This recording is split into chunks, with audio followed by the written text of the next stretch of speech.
So hello everyone दोस्तों, कैसे हैं आप लोग। सो फ्रेंड्स, मैं हूं गौरव कुमार। स्वागत करता हूं आप सभी का फोरियर ट्रांसफॉर्म की एक नई सीरीज में, जिसमें आज है हमारा 1000 वीडियोस की सीरीज का 300 नंबर का video.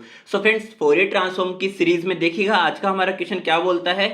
Find the Fourier transform of f of t, जहां पे हमारा फंक्शन एफ ऑफ टी क्या गिवन है, e to the power minus A T square, जहां पे a इज ग्रेटर देन 0 है, जिसका हमें फोरियर ट्रांसफॉर्म निकाल देना है। And right the inverse transform of it also. Okay, so first of all तो फोरियर ट्रांसफॉर्म देख लीजिएगा। यहाँ पे फोरियर ट्रांसफॉर्म की डेफिनेशन क्या होती है, और अगर आपको ऑलरेडी पता है तो आप स्किप कर सकते हो डायरेक्ट सॉल्यूशन पे। सो देखिएगा, Fourier transform is equals to, यहाँ पे let f of t be a piecewise continuous and absolutely integrable function on minus infinity to plus infinity। सबसे मेन बात तो यहाँ पे minus infinity and plus infinity जो दोनों है मेरे पास में, एंड इन दोनों पे मैंने ओपन ब्रैकेट लगा रखा है, ना कि close bracket. It means minus infinity and plus infinity दोनों इंक्लूड नहीं है, ठीक है।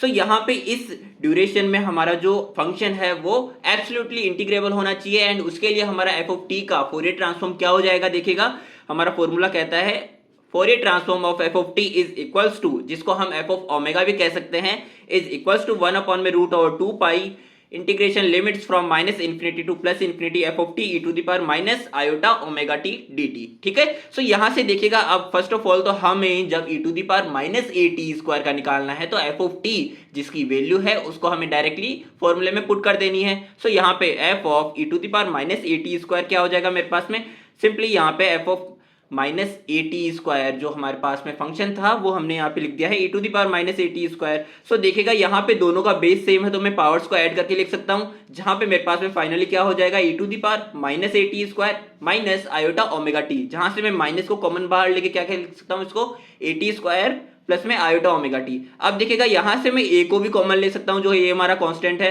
सो ए को अगर मैंने कॉमन लिया तो यहां पे हो जाएगा टी स्क्वायर, एंड यहां पे डिवाइड में चला जाएगा ए। अब देखिएगा, इसको मुझे परफेक्ट स्क्वायर में कन्वर्ट करना है, क्योंकि यहां पे मुझे इसको इंटीग्रेशन करने के पॉसिबल बनाना है। सो परफेक्ट स्क्वायर में कन्वर्ट करने के लिए किसी को भी हम क्या करते थे, यहां पे देखिएगा मेरे पास में टी स्क्वायर का कोफिशिएंट तो ऑलरेडी 1 है, जो कि हमारी डिमांड होती है। एंड सेकेंड चीज कि यहाँ पे जो टी का कोफिशिएंट है, इस टी का कोफिशिएंट क्या है, आयोटा ओमेगा डिवाइडेड बाई ए, जिसका मुझे हाफ कर देना है, यानी कि iota omega divided by 2a, and उसका मुझे स्क्वायर करके जोड़ भी देना है एंड घटा भी देना है इसमें से। यानी कि मेरे पास में क्या हो जाएगा, iota square omega square upon में 4a स्क्वायर, जिसको मैंने ऐड भी कर दिया एंड माइनस भी कर दिया है। सो देखिएगा, यहाँ पे मैंने होल स्क्वायर के टर्म में लिखा है इसको। अब देखिएगा, अगर मैं इसको ओपन करके भी लिखता हूं तो यहाँ पे iota square omega square upon में 4a स्क्वायर आ जाएगा एज इट इज, एंड मेरा बाहर का पूरा टर्म एज इट इज रहने वाला है। अब यहाँ पे जो मेन चीज है, मेरा जो यहाँ पे मोटिव था इसको परफेक्ट स्क्वायर में कन्वर्ट करने का, वो देखिएगा यहाँ पे मैं परफेक्ट स्क्वायर में कैसे कन्वर्ट करता हूँ इसको।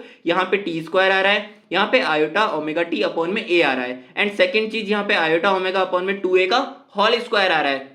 यानी कि हमारा अगर a प्लस बी के होल स्क्वायर का मैं फॉर्मूला देखूं तो क्या होता है, A square plus B square plus में 2ab। सो यहाँ पे अगर ये बी स्क्वायर है एंड बी स्क्वायर है, ये ए स्क्वायर है, तो 2ab वाला मेरा जो होगा टर्म वो क्या होगा, 2 मल्टीप्लीकेशन टी, एंड यहाँ पे जो b है उसके साथ भी मल्टीप्लाई होगा। सो आयोटा ओमेगा अपॉन में 2a, सो 2 से 2 कैंसिल आउट होके मेरा क्या आएगा, finally iota omega T upon में a आएगा। यानी कि ये वाला टर्म मेरा क्या आ रहा है, 2ab के इक्वल आ रहा है। इट मींस मैं इन तीनों को ऐड करके क्या बना सकता हूँ, यहाँ से t प्लस में आयोटा ओमेगा अपॉन में 2a का होल स्क्वायर। देखिएगा कैसे,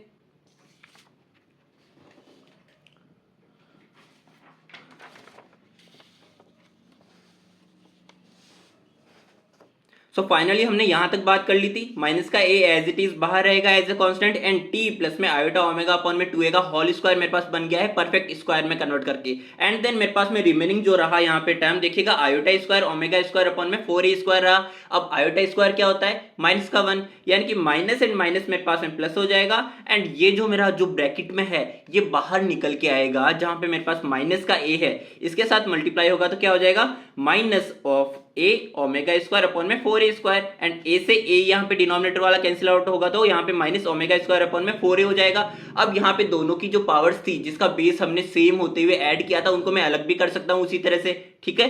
तो मैंने इसको e to the power minus omega square upon में 4a करके लिख दिया है। अब यहाँ से ये वाला जो टर्म है ये मेरा कांस्टेंट है, क्योंकि देखिएगा यहाँ पे ये टी वेरिएबल में है। सो टी वेरिएबल के अलावा ये वाले में तो कोई टी का वेरिएबल है ही नहीं मेरे पास में फंक्शन में इसमें, तो इसको मैंने बाहर निकाल दिया है। So E to the power minus omega square upon में 4a divided by root over 2 pi, and हमारे पास में ये इंटीग्रेशन एज इट इज रहने वाला है। अब इसका हमें इंटीग्रेशन किस तरह से करना है कि अगर मैं यहाँ पे जो a t प्लस में आयोटा ओमेगा अपॉन में 2a है, इसको अगर मैं क्या मान लूँ यहाँ पे u मान लूँ, यानी कि ये अगर पूरा स्क्वायर का टर्म है तो इसको अगर मैं स्क्वायर हटा के देखूँ तो ये a जो है ये रूट a हो जाएगा। तो मैं इसको क्या कह सकता हूँ कि u के इक्वल कर सकता हूँ मैं इसको रूट a t प्लस में आयोटा ओमेगा अपॉन में 2a। सो यहाँ से देखिएगा अब मैं इसको दोनों साइड डिफरेंशिएट करता हूँ विथ रेस्पेक्ट टू, यहाँ पे मेरे को विथ रेस्पेक्ट टू किसके करना पड़ेगा, टी के रेस्पेक्ट में करना पड़ेगा। तो देखिएगा यहाँ पे डी यू आएगा एंड यहाँ पे हो जाएगा रूट ए एंड यहाँ पे हो जाएगा डी टी। तो देखिएगा यहाँ से मेरे पास में क्या आ जाएगा, d t is equals to d u upon में रूट ओवर ए आ जाएगा। तो यहाँ से डी टी की वैल्यू मैंने यहाँ पे रखी है, तो मेरे पास में फाइनली ये डी यू अपॉन में रूट ओवर ए आ जाएगा एंड ये वाला इसके साथ में मैच होकर मेरे पास में क्या आ जाएगा, रूट ओवर 2 पाई ए हो जाएगा। सो यहाँ से ये जो है मेरे पास में इसकी वैल्यू हमें निकलती है एरर फंक्शन में। एरर फंक्शन से हम इसकी वैल्यू को क्या इंटरप्रेट कर सकते हैं, एरर फंक्शन से यहाँ पे इसकी वैल्यू आती है is equals to root pi and ये इक्वल होता है हमारा रूट ओवर 1/2 के। सो यहाँ से जो रूट पाई की वैल्यू है इसको मैंने यहाँ पे रख देना है, तो मेरे पास में रूट पाई से रूट पाई कैंसिल आउट हो जाएगा एंड फाइनली मेरे पास में जो Fourier transform of E to the power minus A T square की वैल्यू आएगी वो आ जाएगी E to the power minus omega square upon में 4a divided by root over 2a। So ये तो बात हुई फोरियर ट्रांसफॉर्म की। अब इसी के अगर मैं इनवर्स फोरियर ट्रांसफॉर्म की बात करूं तो मैं यहाँ से जो फोरियर का टर्म है इसको अगर मैं इस साइड भेज दूं तो मेरे पास में फोरियर इनवर्स ऑफ 1 अपॉन में root over 2a E to the power minus omega square upon में 4a क्या आ जाएगा, E to the power minus A T square. अब यहाँ से जो एक और जो इंपॉर्टेंट चीज है जो कि यहाँ पे आपको नोटिस करने की, ऑब्जर्व करने की थी, वो क्या थी कि अगर मैं a इज इक्वल्स टू 1/2 रख देता हूं, देखिएगा यहाँ पे a इज इक्वल्स टू अगर मैं 1/2 रख रहा हूं तो ये 2 से 2 कैंसिल आउट हो जाएगा, तो मेरे पास में यहाँ पे तो कुछ भी नहीं रहेगा, ठीक है। एंड यहाँ पे अगर 1/2 करता हूं तो यहाँ पे ये जो 4 है ये कन्वर्ट हो जाएगा 2 में, तो मेरे पास में माइनस यहाँ पे E to the power minus omega square upon में 2 रिमेनिंग रहेगा एंड एज इट इज यहाँ पर भी अगर a रख दिया जाए तो यहाँ पे E to the power minus T square divided by 2 आएगा। इसका मतलब होगा कि अगर e टू दी पावर जो हमारा फंक्शन था उसमें a इज इक्वल्स टू 1/2 रख दिया जाए तो हमारा Fourier transform and inverse Fourier transform जो है उसका वो दोनों हमारे क्या हो जाएंगे, सेम हो जाएंगे। सो दोस्तों आज के लिए इतना ही। अगर आपको वीडियो समझ आई हो तो चैनल को जरूर से सब्सक्राइब करें। मिलते हैं हमारे नेक्स्ट वीडियो में, तब तक के लिए अपना ध्यान रखिएगा।